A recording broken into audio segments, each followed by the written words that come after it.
जैसे कि हमने अपनी पिछली वीडियो में आपको बताया था कि पतंजलि फाउंडर बाबा रामदेव ने सुप्रीम कोर्ट में अपना अपॉलजी एफिडेविट शनिवार को ही सबमिट कर दिया था। ये एक्शन तब देखने को मिला जब 2 अप्रैल को सुप्रीम कोर्ट ने उन्हें खूब फटकारा था और उनकी इन पर्सन अपेयर होकर अपॉलजी को एक्सेप्ट करने से मना कर दिया था। कोर्ट ने रामदेव के दिए स्टेटमेंट्स और प्रेस कॉन्फ्रेंस में बोले शब्दों पर उन्हें कोर्ट की मैजेस्टी को ठेस पहुंचाने के लिए भी लायबल हेल्ड किया था। तो उन्हीं सभी बातों के लिए माफी मांगते हुए शनिवार को पतंजलि ने 2 set of apology affidavit court में फाइल किए थे, जिसमें से एक बाबा रामदेव के नाम से था। उन्होंने उसमें स्टेट किया था, I deeply regret this lapse and assure that the same will not be repeated again in the future. I seek pardon for the aforementioned breach of statement. I commit to upholding the majesty of law and justice. अब इस apology के बाद देखना ये था कि बुधवार को supreme court bench Patanjali founder के इस एफिडेविट को एक्सेप्ट करती है या नहीं।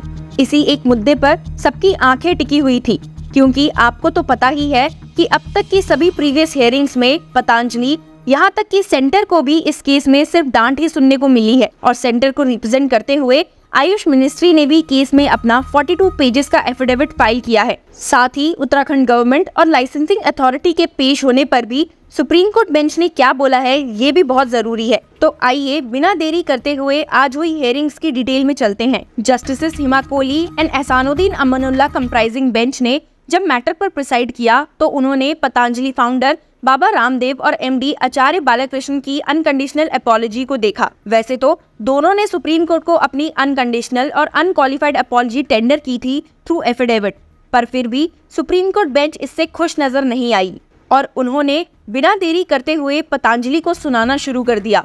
रामदेव और बालकृष्ण द्वारा दी गई एक और set of apology for companies misleading ads को रिजेक्ट करते समय बेंच ने कुछ बातों को नोट किया और उन्हीं बेसिस पर बेंच ने दोनों को खूब फटकार लगाई। बेंच ने देखा कि रामदेव और बालकृष्ण ने अपनी अपॉलजीज पहले मीडिया को भेजी है।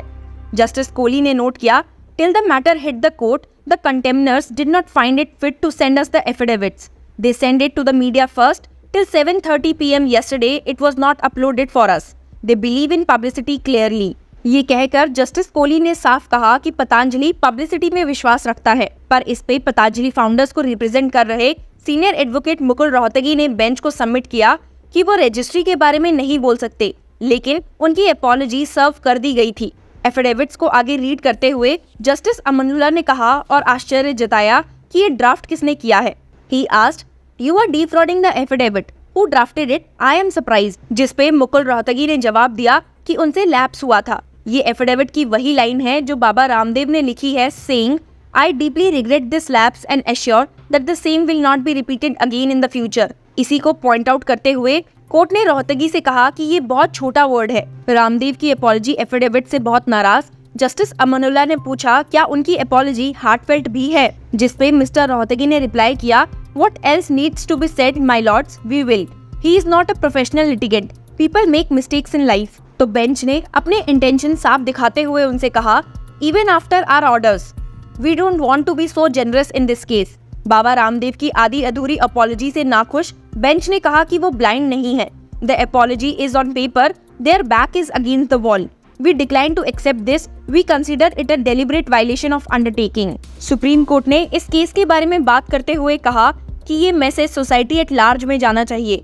ये सिर्फ एक एफएमसीजी की बात नहीं है, बल्कि लॉ का वायलेशन है। बेंच ने पतंजलि को बैश करते हुए कहा कि आप स्टेट अथॉरिटी को दिए अपने रिप्लाईज देखिए। जब उन्होंने आपको विड्रॉ करने को कहा, आपने कहा कि हाई कोर्ट ने आपके अगेंस्ट कोई कोरेसिव स्टेप्स नहीं किए हैं।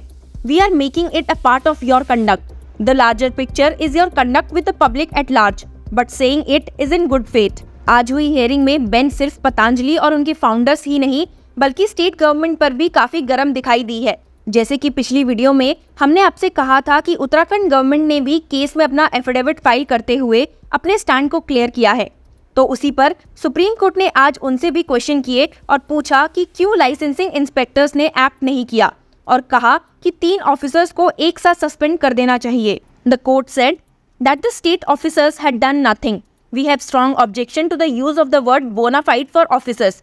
We are not going to take it lightly. We will rip you apart. इसके आगे कोर्ट को कहते हुए सुना गया that in 2021 the ministry wrote to the Uttarakhand Licensing Authority against a misleading advertisement. In response, the company gave a response to the licensing authority. However, the authority let off the company with a warning. The 1954 Act does not provide for warning and there is no provision for compounding the offence. ऐसा 6 बार हुआ है back and fourth, लेकिन licensing inspector चुप रहे। Officer की कोई report नहीं आई। उसके बाद अपॉइंट किए गए पर्सन ने भी सेम एक्ट किया। All those 3 officers should be suspended right now. Supreme court ने तो यहाँ तक बोल दिया कि licensing authority was in cahoot with the contemners, यानी कि वो कंटेमनर्स से मिली हुई थी। आप देख ही सकते हैं कि इतने सीरियस हियरिंग में सुप्रीम कोर्ट ने किस तरह से हर एक पार्टी की क्लास लगाई है। और इन्हीं सब स्टेटमेंट्स के बीच उन्हें ये भी कहते हुए सुना गया कि सुप्रीम कोर्ट को मॉक किया जा रहा है। लाइसेंसिंग अथॉरिटी, जिन्हें पिछली हियरिंग में पार्टी बनाया गया था, जब कोर्ट ने देखा कि बार बार ऑर्डर के बाद भी पतंजलि मिसलीडिंग एक्ट्स चला रही है और इसमें गवर्नमेंट और डिपार्टमेंट कुछ नहीं कर रहा। इस हियरिंग में उनके कोर्ट में प्रेजेंट होने पर सुप्रीम कोर्ट बेंच ने उनसे कहा, you are acting like a post office, did you take legal advice, shame on you. बहुत ही तीखे शब्दों का यूज करते हुए कोर्ट ने सबके सामने कह दिया कि हम ये क्यों नहीं मान लेते कि आप पतंजलि के साथ मिले हुए हैं and you have been playing with the people's life. इतनी फटकार खाने के बाद उत्तराखंड काउंसिल ने बेंच से कहा कि वो एक्शन लेंगे। इस पे justice Kohli remarked, thank God now you have woken up at last and realise that there is a statue existing. पर फिर कोर्ट ने उनसे पूछा कि पर उन सभी फेसलेस लोगों का क्या जिन्होंने पतंजलि मेडिसिन कंज्यूम की है जो कहती है उनके डिजीजेस क्योर हो जाएंगे, पर ऐसा होगा नहीं।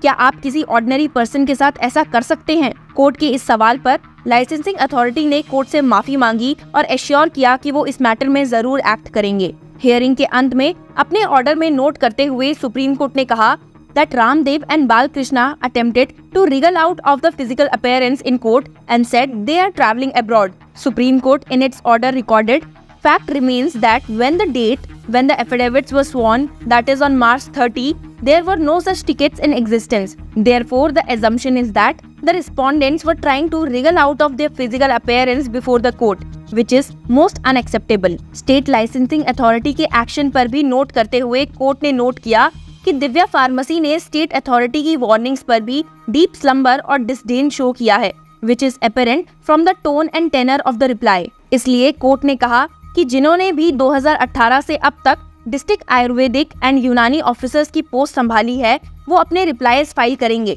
कि उन्होंने इस मिसलीडिंग एक्ट्स के इशू पर क्या एक्शन लिया है। The court said it will pass orders on Ramdev and Balkrishna on April 16. इस हाई कोर्ट रूम ड्रामा की उम्मीद तो सबको थी, seeing the past actions of Patanjali and Baba Ramdev, लेकिन माहौल इतना गर्म हो जाएगा इसका अंदाजा किसी ने नहीं लगाया था। पतंजलि और उनके फाउंडर तो फंसे ही, लेकिन अब उत्तराखंड गवर्नमेंट और लाइसेंसिंग अथॉरिटी भी सुप्रीम कोर्ट की नजरों में आ चुकी है। अब उनके साथ क्या होगा ये तो हमें आगे पता चलेगा, but as you can see supreme court इस मामले में कुछ ज्यादा ही सीरियसली एक्ट कर रही है और अब ये कंफर्म होता हुआ भी नजर आ रहा है कि शायद बाबा रामदेव और पतंजलि एमडी के अगेंस्ट कोई बड़ा ऑर्डर पास होने वाला है। जब पहली बार सुप्रीम कोर्ट ने पतंजलि के अगेंस्ट ऐसी बातें कही थी और उनके फाउंडर और एमडी को फटकारा था, तो पतंजलि के शेयर प्राइसेस में गिरावट देखने को मिली थी। तो आज की हुई हियरिंग के बाद हो सकता है कि पतंजलि ब्रांड पर उसका बहुत बड़ा इम्पैक्ट पड़े। We will find out that soon. और अब नेक्स्ट हियरिंग के अपडेट्स के लिए stay tune with law chakra.